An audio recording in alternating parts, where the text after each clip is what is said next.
Nos está acompañando aquí en el programa Nelson Lustano, que está hoy como ministro interino, ¿verdad?, de Trabajo. Por estas horas Eduardo Brenta no está en el Uruguay.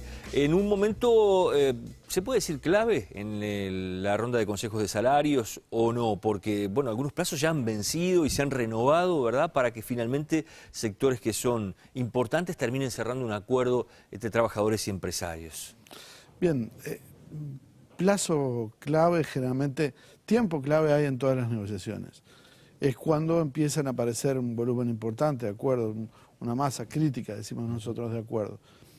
Y nosotros creemos que estamos justamente en ese momento de la negociación, ¿no? 150 sectores que han firmado ¿cuántos? En el entorno tenemos unos 20 totalmente terminados, así con temas de registración y eso, y le podría decir que deben haber otros 10 acuerdos que están al cerrarse. O sea, cerrados pero que están en esos trámites posteriores al acuerdo. Y después tenemos, eso daría unos 30, lo cual nos estaría acercando al entorno del 20% de la masa total. Después tenemos un entorno de unos 15 o 20 acuerdos más que están de sectores que están muy próximos, muy cerca, con lo cual nos daría a pensar que entre esta semana y la semana próxima va a haber otro volumen de acuerdo interesante. Y bueno, ahí pensamos que hay ya una masa interesante de acuerdos. Por lo tanto, creo que lo que usted decía como el punto crítico, sí, tal vez estemos en el punto crítico. ¿Le preocupa que se esté en esta situación a esta altura o no? No, a ver, nuestra aspiración siempre es concluir las rondas, ¿no? Es decir, empezarlas y concluirlas bien. En las últimas rondas o en las últimas semirondas, por decirlo de alguna manera, nosotros lo que hemos advertido es que demoran más de lo que regularmente venían haciendo. Es decir, como que las partes toman una actitud más expectante durante más tiempo. Generalmente las primeras reuniones antiguamente eran un poco más, bueno, yo presentaba mi plataforma, inmediatamente tenía la respuesta. Ahora hay como un tiempo mayor de observación entre las partes, ¿eh? Un tiempo donde las partes observan un poco más y además hay una lógica que no nos podemos abstraer ninguno, que es generalmente cuando yo firmo un acuerdo, miro qué pasa con la totalidad. Claro. Aquí hay problemas que muchas veces se le atribuyen al sector sindical. Y nosotros muchas veces creemos que también es un tema empresarial, ¿no? Porque a veces está en juego la competencia y en sectores que son muy próximos, bueno, pueden haber, se miran para no generarse condiciones de competencia diferentes, ¿no? Esto parece bien interesante de observar y que cada vez se prolonga más ese periodo de observación. ¿Hay un plazo para cerrar la negociación? Le pregunto porque usted decía, bueno, podemos andar en un 20, tal vez con lo que esté para cerrar un 30, 40. Sería un peso muy grande para el gobierno tener que laudar en prácticamente el 60% de los sectores, ¿verdad? Bien, en realidad vamos a aclarar algo, ¿no? Nuestra aspiración es no tener que votar prácticamente, seguir la tónica que hemos tenido a lo largo del tiempo. Escasamente nosotros logramos votar en el torno del 10, el 12% en cada ronda. Eso quiere decir, cuando no hay acuerdo entre trabajadores, sindicatos de trabajadores y empresarios, el que termina laudando es el gobierno. Sí, si quiero le hago la explicación de las tres hipótesis. Sí. Tenemos una primera hipótesis que es la hipótesis de acuerdo por unanimidad. Ahí es donde nace el verdadero laudo, el acuerdo de esa suerte de tribunal conciliatorio, tribunal arbitral, es el laudo. Después existe otro laudo que es por mayoría. Cuando llega un momento de la negociación, que lo que tenemos que hacer es proponer una fórmula, generalmente la propone el Poder Ejecutivo, que se somete a votación. Y allí no se alcanza la unanimidad y se vota por mayoría. Uno de los sectores... Los empresarios pueden votar junto al gobierno o al ministerio, o al revés, los sindicatos junto al ministerio. O los dos sectores profesionales y el ministerio puede votar en contra. O a veces lo que sucede es que ni siquiera hay un sector que vota en contra, sino que lo que acontece es que se abstiene, que es otra conducta presente. Y después tenemos una tercera hipótesis, donde se transitó todas estas etapas y no dieron resultado. Inclusive en la propia votación no hubo una mayoría, sino que lo que aconteció es que simplemente las partes no se ponen de acuerdo, ni el gobierno se pone de acuerdo con ninguna de las dos partes, Por lo tanto, la situación queda primero en una especie de stand-by y después el Estado, en función de obligaciones internacionales que tienen, que devienen del convenio 131 de OIT y alguna otra norma más, interviene fijando un aumento porque, claro, no puede dejar a esos trabajadores sin aumento por determinado tiempo. El gobierno ha fijado una pauta que en su momento, antes de empezar las negociaciones en estos 150 sectores, era un aumento real, o sea, por encima de la inflación que no podía superar el 3%, ¿está bien? Sí, en realidad, perdona que insista con estas precisiones, pero me parece que hacen a la cosa. Las pautas han desaparecido desde la sanción de la ley 18.566. Lo que hay es un lineamiento. Nosotros decimos, el gobierno dice, nosotros aspiramos a que ocurra esto, a que las partes tomen este lineamiento económico. ¿Por qué? Bueno, porque vemos que determinados factores de corte macroeconómico es donde se pueden ajustar las partes. Se lo pregunto porque, por ejemplo, en el área de los supermercados, de lo que se ha hablado mucho del conflicto en estos días, se habla de un aumento real, o sea, por encima de la inflación en los próximos 3 años de un 5% cada año, ¿es así?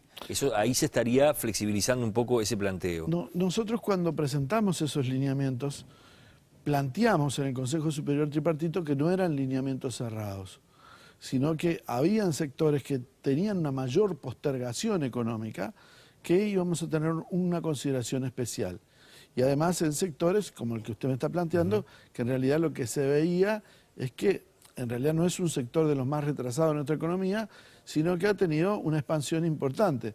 Por tanto, cuando nosotros en esas hipótesis acompañamos el apartamiento, ¿no?, de alguna manera de nuestros lineamientos, porque entendemos que ese 2% extraordinario que se estaría dando allí, de alguna manera contempla una situación de un sector que está próspero, que está tonificado, y donde además los salarios no son de los mejores.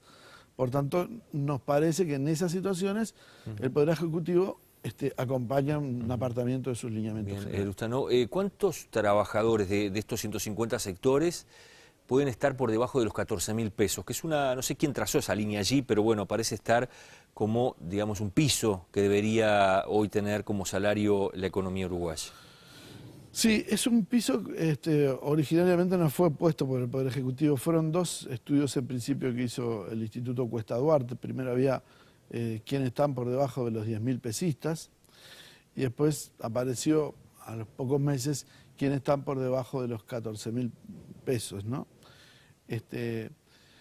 Yo le diría que hoy es difícil evaluar el volumen de quienes están por debajo, porque no estamos hablando solo de laudos propiamente dichos, laudo es el mínimo de la categoría, sino que en Uruguay, por tener una demanda importante de trabajo en este momento, en muchos sectores hay muchos trabajadores que están por encima del laudo. Esto nos produce una distorsión, una apreciación, por lo cual nosotros tendemos a utilizar generalmente los datos que nos proporciona la encuesta continua de hogares. Yo le diría que del volumen de los trabajadores que están negociando en este momento, le diría que posiblemente algo así como en el entorno de 300.000 trabajadores posiblemente estén por debajo de esa línea de los 14.000 pesos sin el producto de esta negociación, ¿no? ¿Cuál es el sector que está más duro, que está más complicado? ¿Es este de supermercados? Bueno, yo reiteradamente he dicho que me parece que no es el sector más complicado, creo que porque así hay una cultura de la negociación colectiva, porque Fuesis la tiene y porque además los supermercados también hace años que negocian colectivamente. Es más, arriesgo a pensar, mañana ellos tienen una reunión, que es muy posible que mañana o en 1 o 2 sesiones más ellos alcancen un acuerdo. A mí me parece que nosotros identificamos 2 sectores con mayor dureza en la negociación. Uno es todo lo que tiene que ver con el sector agropecuario, porque allí hay del punto de vista sindical, todavía los sindicatos no están suficientemente desarrollados, falta un poco de estrategia, falta un poco de esa gimnasia sindical que se hace necesaria, y también el sector empleador, sinceramente, le falta eso mismo, ¿no? Acostumbrarse a la negociación colectiva. El campo sería uno de los más complicados. Yo le diría que el campo que no está arreglado, ¿no?, porque el sector forestal tiene acuerdos, el campo yo lo veo como muy complicado, y ahí sí, además, donde hay situaciones de salarios con bastante depresión, Me parece que ese es un lugar para que nosotros pongamos la mira en ese lugar. Y además, por la propia composición de esto, ¿no? Nosotros siempre tenemos una visión muy urbana del trabajo y los trabajadores rurales generalmente son muy olvidados. Me parece que todos tenemos que colaborar porque es un tema de justicia. Usted dice un par de sectores complicados, Sí. este es uno, ¿y el otro? El otro sector que lo veo sinceramente con dificultades propias por el sector, porque está pasando una coyuntura especial, es todo el sector metalúrgico. Allí ambas partes tienen una robustez sindical importante. Cuando digo robustez sindical me refiero no solo a los trabajadores, sino también a los empleadores. Y me parece que la interna del Grupo 8 es muy variable. Hay algunos sectores con algunos problemas empresariales complejos, hay otros que no tanto. Y lo veo con que allí está muy difícil la aproximación. Usted dice que son dos de los posibles sectores donde va a tener que definir el gobierno. Posiblemente no solo que tenga que definir el gobierno, sino que tengamos que intensificar nuestro esfuerzo en la negociación. Mire, sinceramente, nosotros nosotros creemos en el modelo de diálogo social, creemos en la negociación colectiva. Vamos a empujar de todas las formas posibles, creo que con los sectores profesionales también, tienen más o menos la misma convicción a esta altura, para tratar de que esto se resuelva por un convenio colectivo. Que todos los sectores resuelvan por convenio colectivo. Desde el 2005 para acá, si usted hace un análisis, solamente la intervención del Estado dictando un decreto ha sido entre el 7 y el 9%, aproximadamente del total de los grupos. Nosotros esperamos mantener o ese número o aún reducirlo. Le agradezco mucho que haya venido y bueno, vamos a ver qué termina pasando, ¿no? Uno cree que bueno, noviembre será la fecha donde haya que tener ya todo cerrado, ¿no? Sí. Más o menos.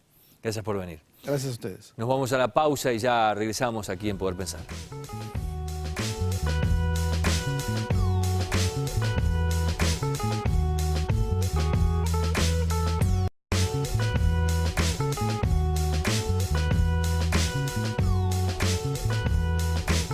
Nos está acompañando aquí en el programa Nelson Lustanó, que está hoy como ministro interino, ¿verdad?, de Trabajo. Por estas horas Eduardo Brenta no está en el Uruguay. Y empresarios. Bien, plazo clave, generalmente, tiempo clave hay en todas las negociaciones. Es cuando empiezan a aparecer un volumen importante de acuerdos, una masa crítica, decimos nosotros, de acuerdo. Hay en un momento, ¿se puede decir clave en la ronda de consejos de salarios o no? Porque, bueno, algunos plazos ya han vencido y se han renovado, ¿verdad?, para que finalmente sectores que son importantes terminen cerrando un acuerdo entre trabajadores. Acuerdos que están al cerrarse. Al cerrarse. O sea, cerrados pero que están en esos trámites posteriores al acuerdo. Y después tenemos, eso daría unos 30, lo cual nos estaría acercando al entorno del 20% de la masa total. Nosotros creemos que estamos justamente en ese momento de la negociación, ¿no? 150 sectores que han firmado, ¿cuántos? En el entorno tenemos unos 20 totalmente terminados, así con temas de registración y eso, y le podría decir que deben haber otros 10.